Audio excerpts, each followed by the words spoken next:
Allohning damdama fe'li haqida. Damma o'zi yopib tashlash degani.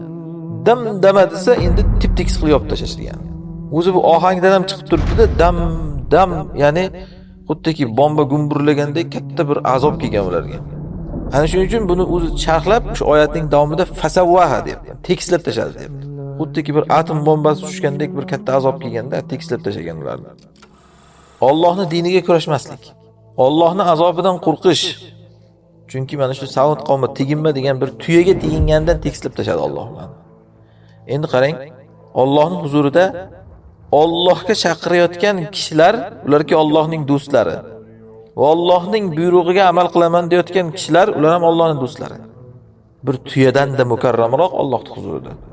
Bir tuyadan da mukarramroq Allohning huzurida. Bir tuya uchun Alloh intiqom olgan u qavmdan, bu zolimlardan ham Alloh intiqom oladi.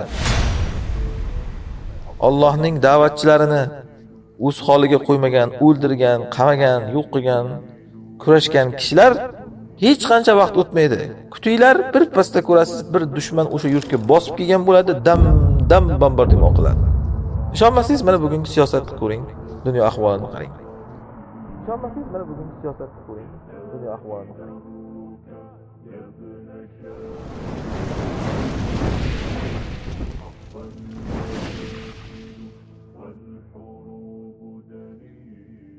Keyingi fe'l damdama fe'li. Shams surasining 14-oyatida Alloh aytadi: Samud qavmi haqida, ular tug'yonga ketib, Alloh suyma degan tuyani suygan paytida Alloh ularga azob jo'natdi. Shu haqida aytadiki: Fadamdama alayhim robbuhum bidambihim fasawwaha. Bas Robbilari ularga gunohlari sababdan damdama qilib yubordi. Ularni tekislab tashladi.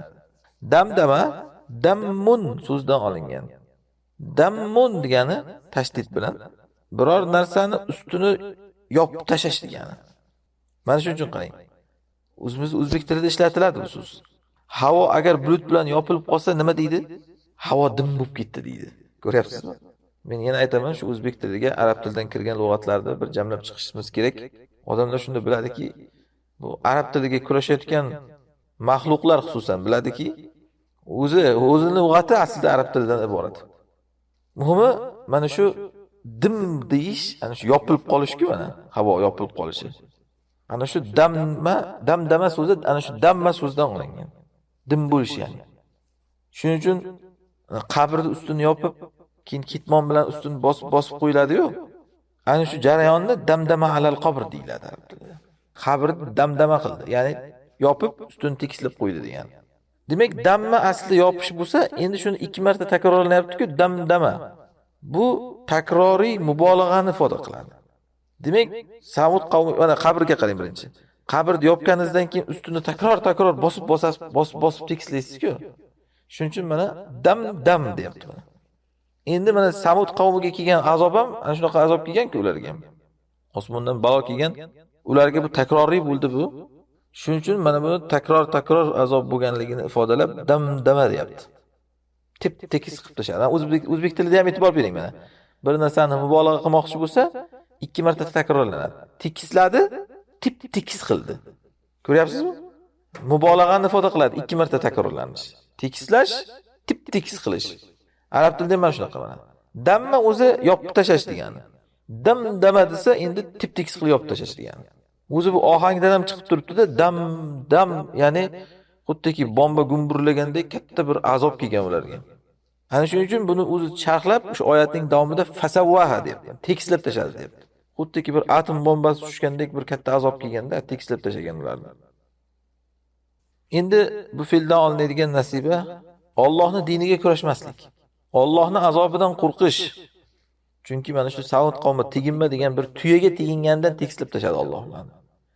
Endi qarang, Allohning huzurida Allohga chaqirayotgan kishilar, ularki Allohning do'stlari. Va Allohning buyrug'iga amal qilaman deyotgan kishilar, ular ham Allohning do'stlari. Bir tuyadan da mukarramroq Allohning huzurida. U bir tuya edi u Samud qavmiga teginma deyilgani. Qo'y, Allohning yerida yuribdi, senga nima qilyapti? Alloh yaratgan suvdan ichyapti. Va qizig'i ularga sut bergan o'zi. Xuddi shunga o'xshab Allohning yo'liga chaqirayotgan odamlar nima qilyapti senga ular? arpani ham urdimi? Allohning yerida yuribdi. Ba'zilari xo'p o'zini yurtiga sig'dirmagan yetmagandek chet elda ham qo'ymaydi-da. Xo'p ketibdi, daf bo'libdi, qo'y o'z holiga. Yo'q, qo'ymaydi. Ana tuya sut berganga o'xshab bu ahli ilmlar ilm beradi odamlarga. Manfaat beradi. Sendan oshnon talab qilmaydi.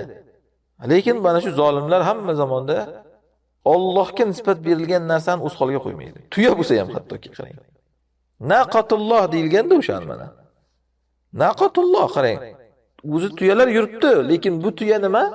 Allohning tuyasi-da, ya'ni Allohga nisbat berilgan tuya. Shuning uchun yo'q bo'lsin bu tuya degan. Hozir xuddi ana shunday. Abdulloh bo'ling, Da'iyulloh bo'ling, yo'q qo'ymaydi sizga yer yuzida yashashingizga. Yo o'ldirish kerak sizni yoki qamash kerak, ovozingizni o'chirish kerak yoki. Natijada nima bo'ladi? Bir tuya uchun Alloh intiqom olgan u qavmdan, bu zolimlardan ham Alloh intiqom oladi. Ibadullohni, Da'iyullohni o'z holiga qo'ymagan uchun. Qadimda Allohning unaqangi intiqomlari mana shu tabiiy damdamalardan kelardi. U nima tabiiy damdamalar? Osmondan bir tosh tushardi, yer yutardi, suv toshardi, zilzila bo'lardi, qichqiriq kelardi va hokazo. Bugun esa Alloh odamlarni odamlar orqali damdama qiladi. Qanday qilib? Urushlar bilan. Ishonmasangiz voqelikka qarang, yaqin tarixga, hozirgi siyosatni tahlil qiling. Mana shunaqa Allohning ibodini, bandalarini, Allohning da'vatchilarini o'z holiga qo'ymagan, o'ldirgan, qamagan, yo'q qilgan, kurashgan kishilar hech qancha vaqt o'tmaydi. Kutinglar, bir pasda ko'rasiz, bir dushman o'sha yurtga bosib kelgan bo'ladi, dam bombardimon qiladi. Ishonmasangiz mana bugungi siyosatni ko'ring, dunyo ahvolini qarang. Bunisi bilan bunisini, bunisi bilan bunisini Alloh damdama qilib tashlayapti. U qadimda tabiat bilan bo'lardi deyapman. Damdamalar. Hozir esa Alloh insonni o'zini yog'i bilan o'zini qovuradi. Bu nimadan bo'lar ekan? Oyatga qarang, bizambihim. Gunohlari sababdan dedi. Kim qiladi buni deydi? Robbuhum, Robbilari qiladi dedi. Robbuhum degani bu dunyo hisobi bor, yaratgan bor. Yaratganning qonuni bor. O'sha qonunga ko'ra yashash kerak. Sen agar shu yaratganning shar'iy qonunidan chiqsang, yaratgan kavniy qonunlarni seni ziddingga ishlatadi. Ana shuning uchun damdama alayhim robbuhum bizambihim deyapti. Robbilari ularga zamblari, ya'ni gunohlari sababidan damdama qilib tashladi.